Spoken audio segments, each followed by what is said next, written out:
The Share Pickers Weekend Podcast with Justin, Paddy, Peter and Steve. The content of this podcast is not intended as investment advice. It is for information purposes only. People in this podcast may hold positions in the stocks they talk about. Do not buy anything based solely on a tip or recommendation. Please do your own research. Welcome to the Weekend Podcast. I'm joined by Pete. Pete, do you know what it's like at the moment? It's basically like a supply teacher's, situation where, you can't make it. Steve stands in. Steve can't make it. Paddy stands in. Then Paddy leaves. Paddy's a really bad supply teacher, actually. He just leaves halfway through the class. It's like he's teaching. Yeah, he should be disciplined. Out. Yeah. You say to the children, right, get on with your homework now. Get on with your work there. And he just sneaks out the door. And they all look up and say, where's the teacher gone? He's driving out the car park. Off he goes. Yeah, I've got to go home, boys. I've got to do some weight training. I'll get to the gym. Got to get a B&Q. Yeah. He's literally just a teacher obsessed with pumping iron. Saying, no, guys, got to go. Got to get to the gym. Got to pump some iron. Get the ladies on board. Yeah. Anyway, so did you go to West Wales? Is that right? The other week? Where in West Wales? I did. New Quay. Which is two separate words, not one word like in Cornwall. I've been in Newquay a couple of times. Yeah, we used to go there with my father and stuff on a regular basis. But I didn't realise it was two separate words compared to the Cornwall one. That's fun fact, guys. There we are. We start off with fun facts. And do you know what? Start with a couple more fun facts here. The FTSE 100 hit its lowest level in 2023. It did. Yeah, went below March 2023. The AIM All share went below October lows. Right down, and do you know what the funny thing is? People, right, don't sell at the top because they believe it's going higher. Very rarely does when you get multiple highs and highs and highs. Now, people don't buy at the bottom because they believe it's going lower. Yeah. That's the psychology of the market I quite like, It's like the whole market tries to, wrong step you every level way. But by the way, I just put that quote on my threads. Have you got threads, Pete? I haven't, no. I'm not a massive social media user, as you know, and so I'm not going to adopt a new one. Yeah, no. Well, there's no point because you're way behind in it. I've now got 22 followers on there. Yeah. Whoa! And I've had one like. I think it was on that quote I did there. So I'm going to do an experiment with threads. I'm just going to post quotes on there while investing. See, when it gets. Okay. I'm not going to, So anyway, it's at Share Pickers, the same as Twitter, but if you want to go there. But also a little bit of a promo. I don't know if you've noticed this. We started with Vox. I've started doing a live show now, 11 a.m. every weekday. And it's about news, maybe small micro-cap news. RNS has come out, you do risers, fallers, and biggest winners of the day, biggest losers. There's a chart of the day, RNS of the day, and then we look at some macro, business news as well. And it's all right, actually. So I quite like it. And, it's good. And you can watch it afterwards, because you shared the link. Yeah. It's on YouTube. Nice. YouTube is on there. But the first time we went live was yesterday. We had technical difficulty. John, who's ex-editor of Investors Chronicle, didn't hear my question. And I was trying, what's going on? And we've done it a couple of times non-live, just recording it, they're uploading it. Yeah. And it was fine. As soon as you go live, it messes up, doesn't it? I'm having technical difficulties here. And I was still trying to carry on. What's going on? Why is this happening? Just guess the question. Guess the question. You'll work it out. Do you know what the question was, which I thought was quite apt? I said, Can you hear me? And the answer was no. Right. But no. So the question was this: but AIM. There's a lot of dross on AIM. There's a lot of crap on AIM. Absolute rubbish companies. Now, AIM is about access to capital for new companies, who want to develop and become a proper business. I assume the end goal is to be profitable. That's what I assume, Isn't that what all businesses want to do, is improve to the point where they're self-sustainable financially and pay their, company out of profits? That's the point, isn't it? Not to be just on a market where they're accessing funds via shareholders for the rest of their life and just paying directors from shareholders, basically. Yep. So I said, why not have a profitability target? When you IPO on AIM, you have to have a business plan 5 years where you have to get profitable. If you're not, you're off. You're delisted.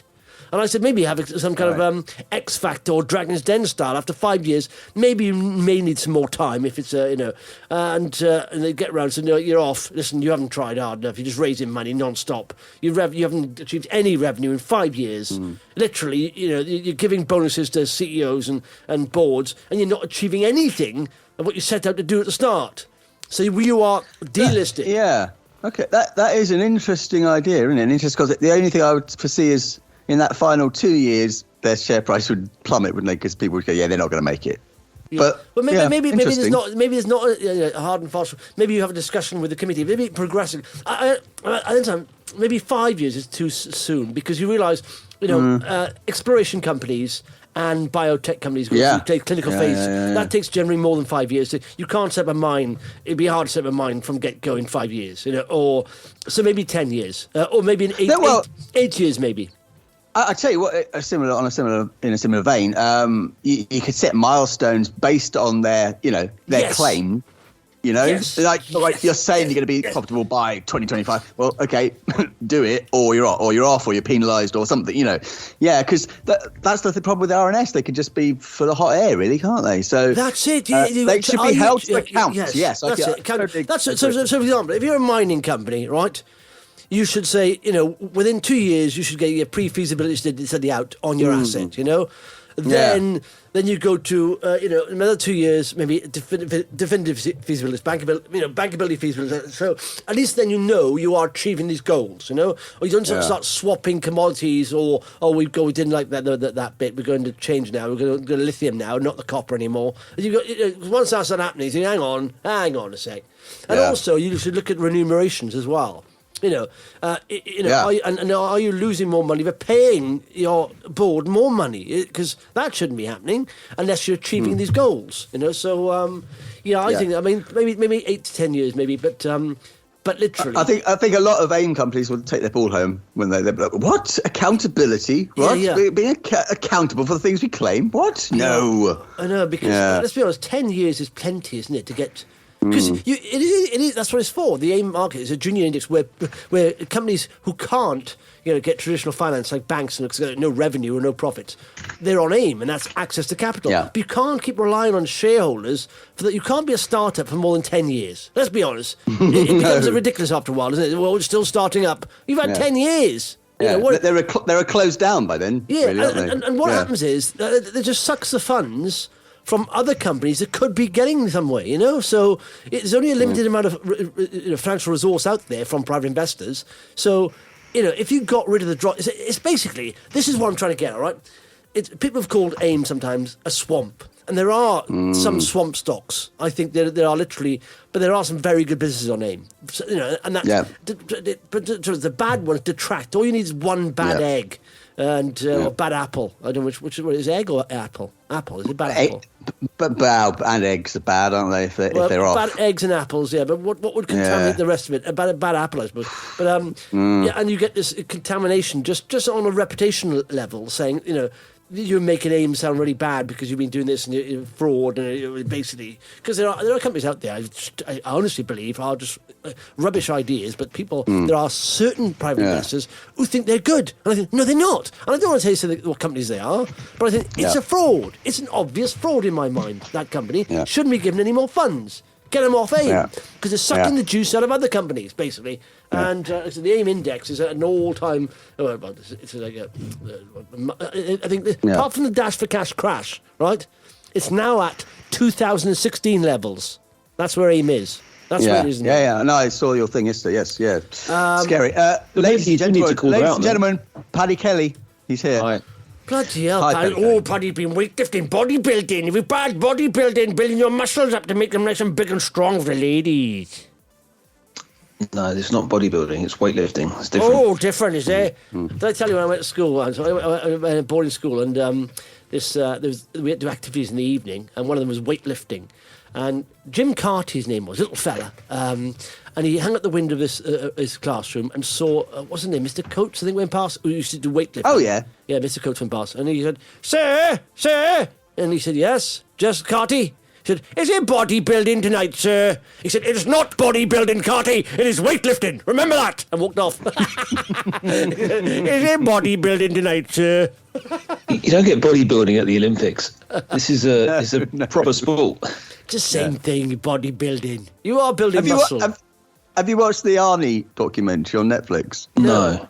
Is it worth it? Oh, yeah, I think it is. It's fascinating. That's bodybuilding. That is bodybuilding, and that is bizarre. That was a whole bizarre world that you got into. Yeah, I do find it. I'm going to the gym now. I've cut out the gym. I'm just go swimming now. I'm literally doing. Yesterday I did an hour of swimming. Right, I did 77 lengths, and I'm getting better and better. But I've just cut. I'm talking is it a 5 metre pool? Yeah, it's a hot tub. Yeah. And I just find it bizarre. These people pumping iron. I just find, what's the point of that? I understand. Just sort of like none of them are having any fun. Like I don't. Yeah, it's just a joyless place. Yeah, I do you know, swimming clears my head. When I'm swimming, I'm thinking about things a lot, and I quite like it. And in fact, it helps me to think about. And my watch just gives me intervals when I'm swimming, but I try to think about things. Then time goes quickly, and it's nice. Anyway, listen. This brings me on to this. I was sitting in the car park of the gym the other day, right, and I was listening to Jeremy Vine. I switch around, but Jeremy Vine was on Radio 2 talking about Fiona Phillips having dementia at 62, right? And I thought, hang on, I'm 52. My mother had dementia like in the 70s, late 70s. She had cancer about 10 years before that, got over that, as did my dad. He also had a stroke. And these problems started happening in the late 60s, 65 upwards, right? So the average lifespan of a male is around 78. I thought, hang on a sec. So essentially, I've got around 25 years left, right? And the last 15 years of that are the crap ones. They're the ones where you are going downhill. Things start to go wrong, and you see this a lot. You get cancer, strokes, dementia, all that starts happening sort of 65 plus or another. So I'm thinking, okay, hang on. So I've got literally, in 3 years' time, at 55, I got about 10 years, golden years left. Before, are you only 55? Well, no, I'm 52, but I'm not even 55 yet, Brad. Shut up. So I've got literally 10 years, pretty much, from 55. They're the golden years. But even now, things are starting to go. My knee is really hurting me. I've got stairs and stuff. So even now, it's starting to wear and tear a bit. So I realised, right, you've got to be able to enjoy yourself. From 55 to 65, you've got to try and enjoy yourself in those years. Because it starts getting harder to enjoy it the older you get. Because if you are financially free, above 65, things start going wrong. Honestly, that's where everything starts going wrong. So and even if you have the financial freedom, your health, you can't buy that. So you've got to try and be as healthy as you can to get there. So I was just thinking this, how much money do you need, to retire on? How much money a year would you be comfortable? Pad, how much do you think you would need a year to settle down on at that age? Because that's what we're doing. £1 million. Yeah, but if we're all lucky enough to get towards that age, you need to be sort of enjoying it. It's the last few years of your life. In fact, the last 10 years or 15 years are crap, pretty much. Because you're beset with. So it's almost like 55 to 65 are the years really you're physically able to do stuff still if you're quite fit, and you want money to do it. So how much would you need? What do you reckon? I mean, on a yearly wage. I mean, what kind of wage would you want to live comfortably at that age? Well, net of tax, are we talking? Yeah. Well, it depends on your situation with housing, property, etc., doesn't it? Like if you have no mortgage, you have a house to live in, etc., You don't need... So when do have you got a mortgage? Not at the moment. I'm mortgage-free at the moment. Are you a homeowner, though? No. I have a share in my house, but no. Oh, okay. There we are. Paddy, are you a homeowner? Yeah, a proud homeowner. Yeah, good. Well, I'm glad you're proud now to be a homeowner. We're out. Pride. We're proud. Imagine walking at that. We're homeowners. Great pride in homeowner. So Barclays own most of my house. I've got to be honest. What do they? So when do you pay that off then? What age? Was it interesting? Probably another 25 years. And how old are you now? 44. 44. Okay. Oh, so you want to pay that down a little bit. But no, well, if I earn a living, then I'll do that. Yeah, thanks, Justin. Well, no, but first of all, if you haven't checked Paddy, you want to pay off that mortgage? Yeah, that mortgage. That'd be great. Yeah. But Paddy, there's ways of doing it, fella. Honestly, there's ways of doing it. You can find ways of doing it. Even I thought investing in AIM was going to be that, but it can be. But we're in a bear market. No, we can be, but we're in a bear market. But I think you and your missus. Like literally, not anything, but you do weightlifting. People would like that. You're an attractive-looking couple. You need to start monetizing that, Pad. That's an asset, I'm not talking like missus. Like OnlyFans. Yeah, well, anyway, Pad. You're doing stuff, but, you're a good shape, fella. Your missus is good shape. There are so many people out there that are not, that want to be. Honestly, if you come up with very simple ways to do this 5 minutes a day, but you've got to come up with marketing geniuses. 5 minutes a day, and you have a rack like me. Obviously, that's bullshit, but I mean... Justin, you should be a financial advisor. Imagine that. You're right, I've got some real problems. I want to pay my mortgage off. Have you thought about... OnlyFans. Exhibiting your body on OnlyFans? Yeah. OnlyFans is the answer to everything. OnlyFans. Get on OnlyFans. I'd happily sell my body if someone was after it. But, no, but you have something... Your passion seems to me to be, you are into nutrition and physicality and all that stuff and exercising. Go down that route. There is a huge market there. And if you just got to find something, you start building up them. There's no couples like you. Are there out there? Are there many couples that do it together? Yes. Okay. There are thousands of them. Well, that just shows you there's a market for it. There we are. You can't lose that argument. Anyway. Yeah, right, you've also got to be interested in the thing you do, haven't you? And I don't know whether I'm actually interested in that. Yeah, okay. Well, let's say this, right? But thanks for the idea. No, you've got to keep doing yeah.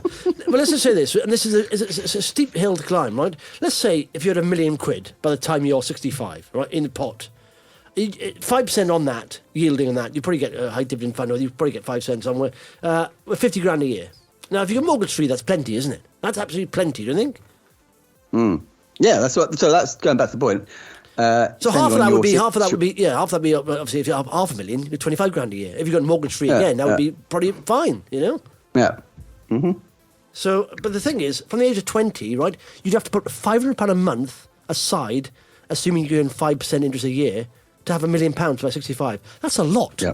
For a 20-year-old, no one can afford that. It's like £500 a month. Obviously, you could start off smaller and then build it up as the more you earn, the more.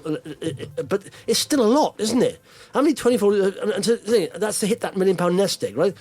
So, first of all, I think one of the best things you can ever do, literally, is buy a house. Yeah. Because literally, you can put 10% down, and you're leveraging that asset. That asset will probably grow by 5-10% every year, and you are getting the benefit of the. So let's say you put a 10 grand down on a 100 grand house, and you sell that house for 150 grand.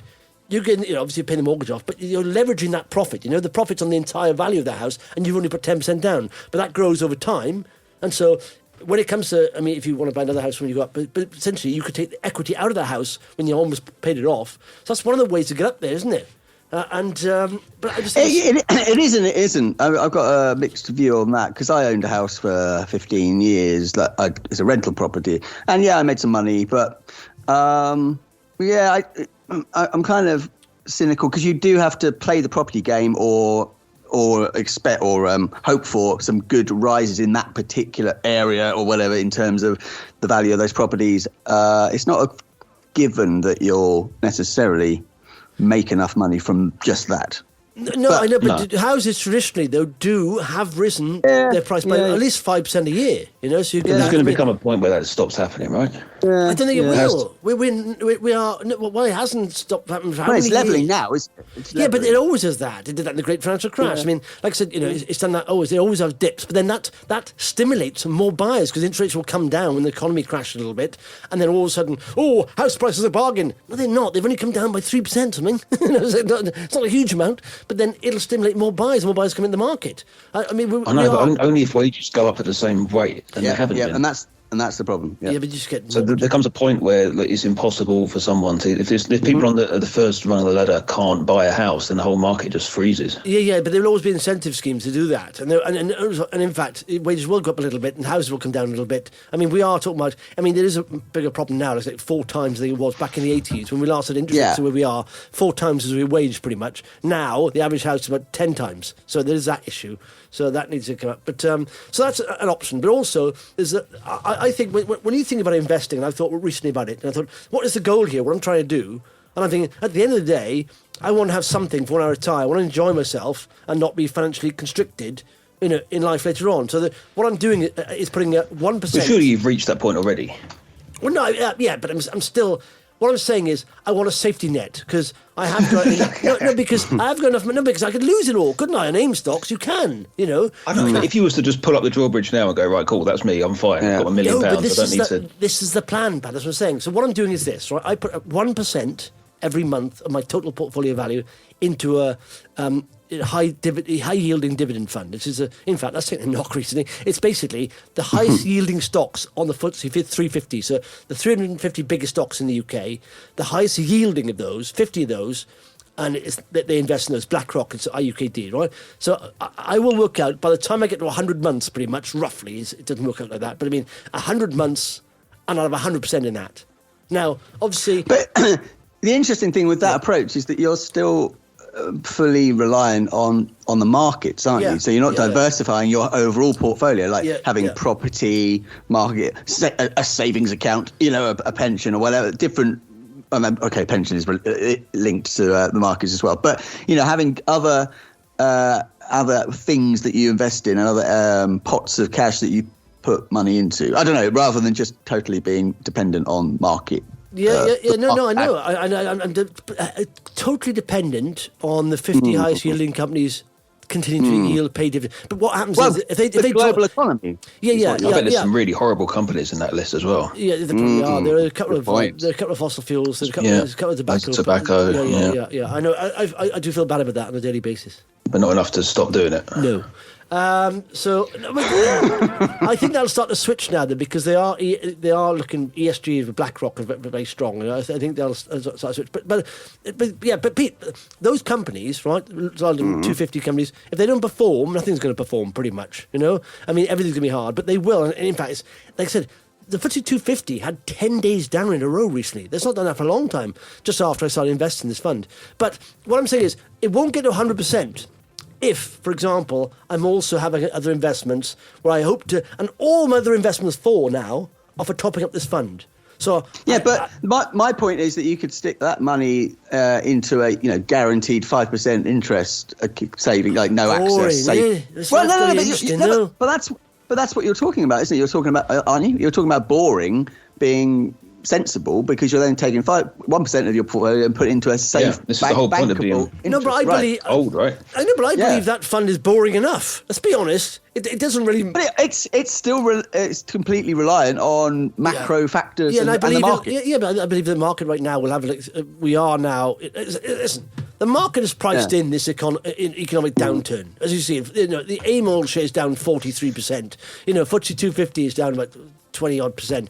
It's priced it in. We may go a little bit further down, but also remember with dividends, the share prices go down, dividend yield goes up, and you reinvest those dividends. You have more shares. So when the share price rises, you almost leverage that sort of upside. Because you get and it's paid on a quarterly basis. So I'm doing that, but the rest of it, as I said, it won't get to 100% if I keep earning money on other stocks.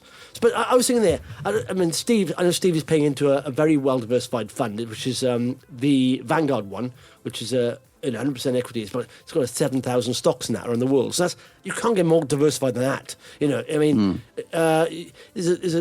that, though, you talk about having, safe investments. There's Vanguard funds where you can have a mixture of bonds and equities.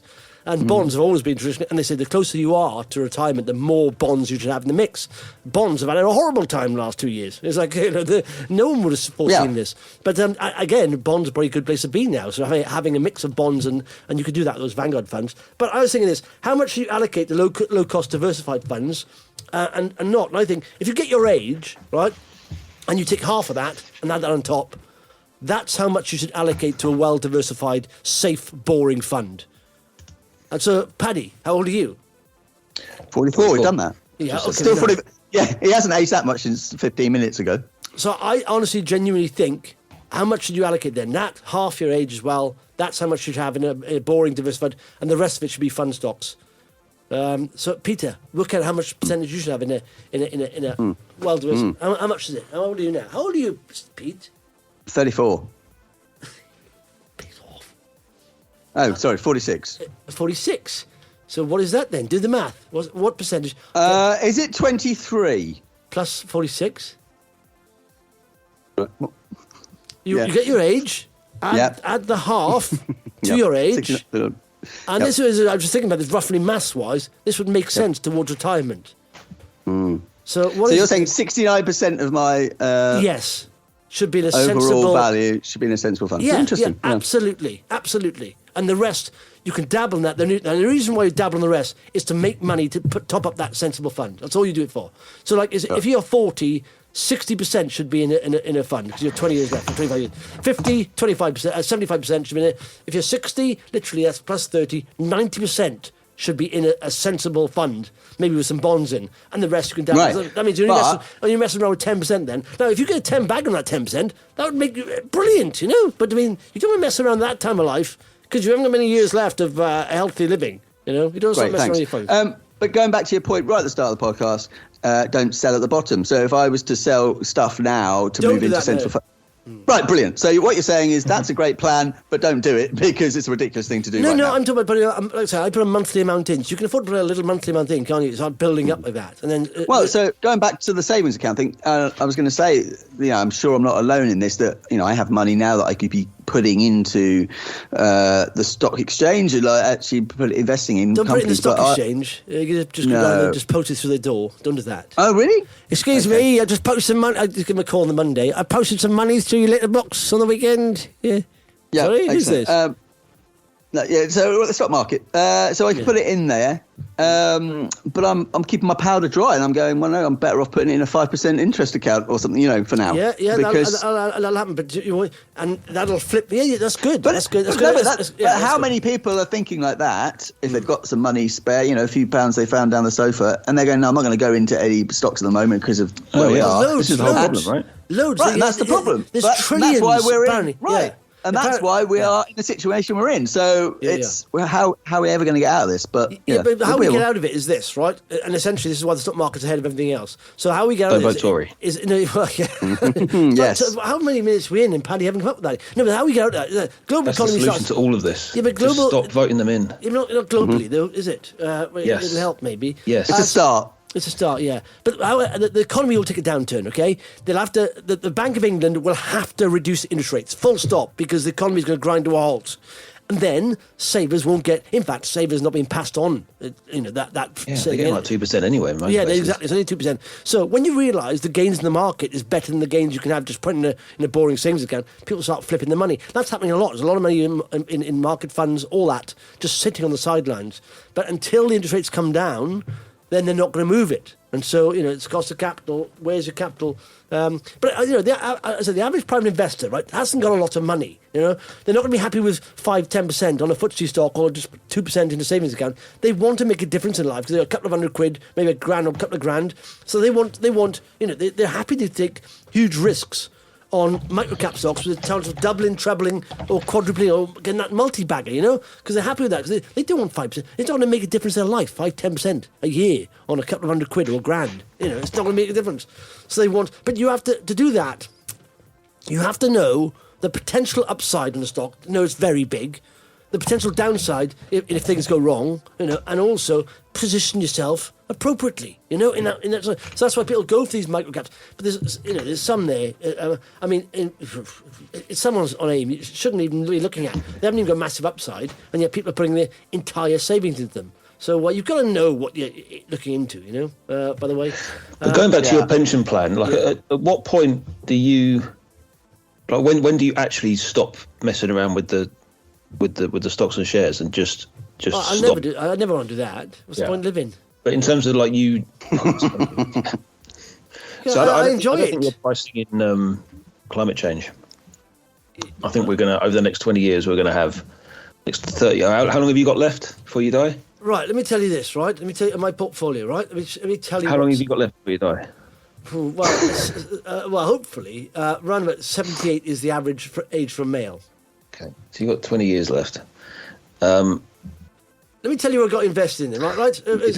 1, 2, 3, 4, 5, 6, 7, 8, 9, 10. Out of 10 stocks I've got, right? 1, 2, 3, 4. 4 of them are in directly, benefit from net zero.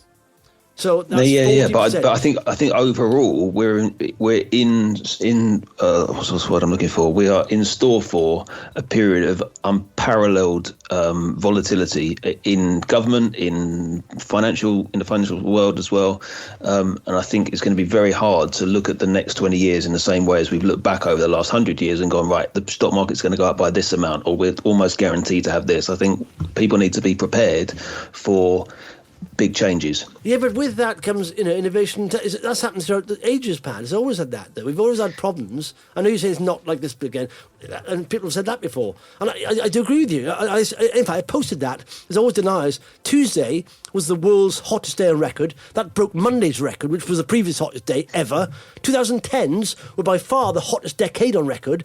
Every decade has averaged hotter than the prior one since the 1960s. That's telling you something. There are people denying that. And I'm thinking, no, is this just a freak? It's not a freak. And in fact, the 60s are still sort of, relatively short term in the global timeline of this planet. So, we are seeing hotter climate, seas are hotter, everything. And yet ESG is massive, of course, and environment is massive. That's why, but, there's always been challenges. There's been world wars, there's been, depressions, there's been all kinds of things. Nuclear wars, not nuclear wars, but the threat of them. So there'll always be challenges. But what else do you do? Stop? You would crack on, and you just find ways to innovate and. But I'm thinking for our lifetimes. So my pension plan is to. I think it's unrealistic that I'm going to earn enough money to mitigate all of that future potential issues. So my plan is to find a bit of land, build a big wall around it, and just live off the land, or some nice variation on that. Like I need, like in terms of protecting my pension and protecting my retirement. If I ever do retire, it's about like downsizing my expenditure, making sure that I can live on a smaller amount of money as possible, but also protect some things like being self-sufficient in power, being partially self-sufficient in food, living somewhere that's not going to have unexpected floods or like like other environmental issues. Like if I can minimize some of those things, then that I think hopefully sets me and my family up for the next 20, 30 years. There's a guy, did he have a Netflix series or something like that? But it is cutting your cloth basically. So you do it one of two ways, can't you? You can, increase the top line, or you can just cut costs, and literally and look at the most efficient way to live. And you can. So where are you looking to buy, Pad? What areas of the country are you looking at? Where's cheap? Where's good land? Where's good for growing stuff and becoming self-sufficient? Where can you do that? Because you can do all that. You can do these days. You can do solar. You can do a bit of wind. You can do a bit of everything and be almost self-sufficient, can't you? And grow your own stuff. I would like to do that. That appeals to me a little bit. I'm thinking Pembrokeshire. Yeah. Okay. All right.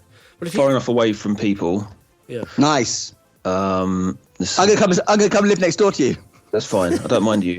I don't mind you.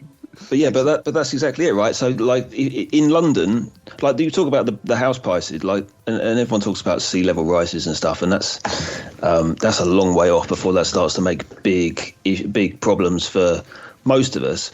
But you don't need to have your house flooded that many times a year before that house then loses most of its value or becomes uninsurable or at least unsellable.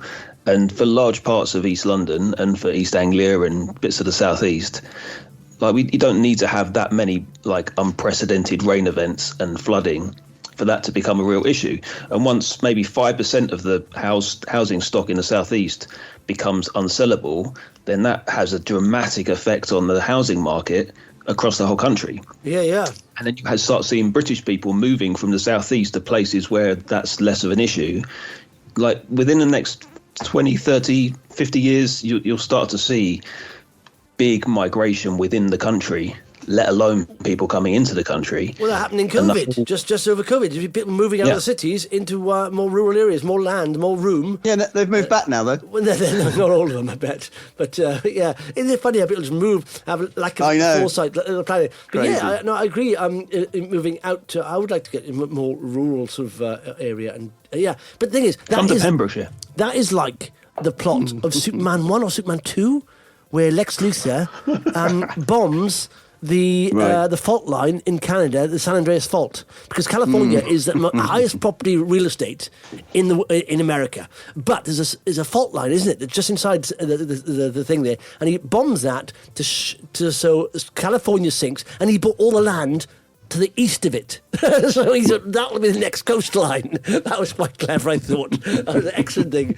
But anyway, listen, what I'm saying is, have your portfolio set up, and basically, the older you get, the more is in more sensible stuff, so you get a decent small return, and the remainder, go for exciting stocks, don't overexpose, and what's the most exciting stock you got? Go on. Can I just say that I agree with in the principle of all that, but then get into a bull market and you be like, oh, why have I got all this money in this boring fund? I should be in this all the AIM true. stocks. But the thing is, I should be in the AIM stocks now. I should have 80% in AIM stocks. Yeah, maybe that's. But yeah, I'm not. Well, do how you say. That's a sensible way. But the thing is, as far as I'm not. I mentioned the last stock. I'm going to mention again. I mean, honestly, in my stock, I've set up a couple of sensible ones, revenue generating. But I still think the most exciting stock. And if we wouldn't have this opportunity, only these opportunities come around in bear markets. It's something like Destiny Pharma. That's nuts. Yeah. The valuation. Just looking at that over and over again. The news out this week. Validation on XF73. Their second asset, right? And essentially, I said to everyone now listen to this. Stop and look at your portfolio, right? And if you've got an exciting stock that can make you rich, this stock has 3 separate brokers now, 950% upside on the one asset. And you can't find that anywhere else on AIM. And this wouldn't be in this situation right now if we weren't in a bull market and the CEO hadn't stepped down. And this market does present opportunities. Just do some research. They've got 2 late-stage assets going to phase 3. Even a couple of quid in this, but of fun, is worth it. This is what AIM's about. The other bit, you put sensible stocks, yeah. But if you want a wealth creator, and this is like already on that one asset, brokers are going to 10 bagger status. You don't see that. So you've got all these people, I've seen lots of biopharma stocks, a lot higher market cap. There's only 26 million market cap. They've got 10 million in cash. Not only 2 assets, they've got more assets than that. But you wouldn't get this in a bull market. This will be like 3-4 quid a share in a bull market, and now it's 30 pence. Yeah, I agree. It does look a really great opportunity. I take all broker notes with a massive bucket of salt. But even if it's a 200% upside, sitting where we are now, that's fantastic. So if it's 10 bags, brilliant. But if it even 2 or 3 bags, is lovely. So I agree. It's very undervalued. The broker notes. By the way, the brokers are. If you look at them, one of them, the recent one I read, it's about a 17-page note. Right, it's from the guy who's advising. He's a doctor of medicine. Basically, he's within that world, and he's basically broken down the probability of using this. This is a new XF73 is a new standard care for staphylococcal sort of infections, MRSA, superbugs, right? It's more flexible. There's an independent advisory board now. Just comment on it. It's better than the new standard care. So even basing it on the standard care's pricing in America, right, and the level of penetration that standard care already has, and this drug is better than it, they've come up with. But this is not even in the broker note. M3 is in the broker note, the first asset. So if this is in the broker note, you're talking a 2,000% upside. Once this gets a partnership deal, and it will get a partnership deal. So these are I detailed. Heard 5,000. I heard 5,000. These are detailed broker notes, on all probabilities, safe levels of probability, market penetration, pricing of that asset, and all that stuff. It's not like just chucking figures out there. It's really well detailed, and documented, and thought through, and analysed, and So what I'm saying is, I heard 6,000. I heard 6,000%. Yeah, well, well, listen. Once it starts going, it's probably 10,000. Someone said to me 25,000%. No, but what I'm saying is, you will not find. This is what AIM's about. It's about you retail investors don't have a lot of money. If you want to find a wealth creator, find something like this where the upside is documented by. They're not in cahoots with each other. Brokers are in competition with each other, but they all have very similar price targets.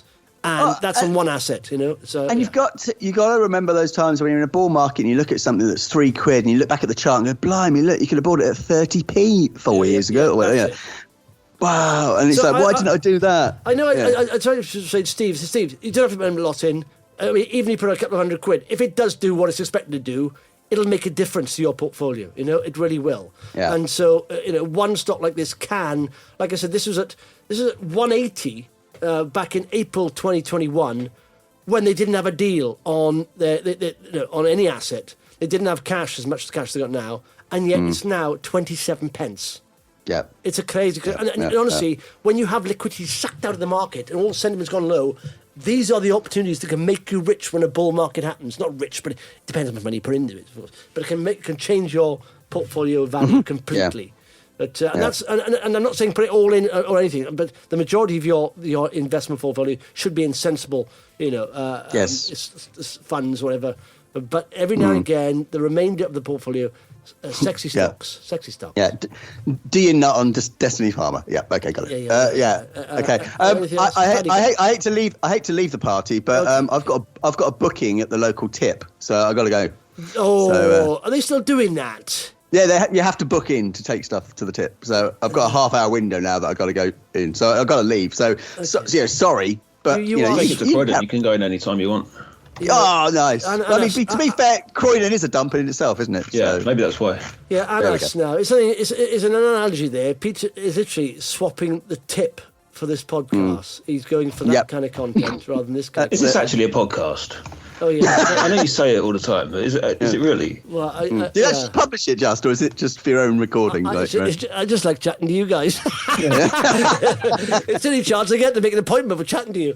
All right, guys. Have a nice weekend, then. Speak next week. Bye-bye. Bye. Cheers, guys. Bye. The Share Pickers Weekend Podcast with Justin, Paddy, Peter and Steve. The content of this podcast is not intended as investment advice. It is for information purposes only. People in this podcast may hold positions in the stocks they talk about. Do not buy anything based solely on a tip or recommendation. Please do your own research.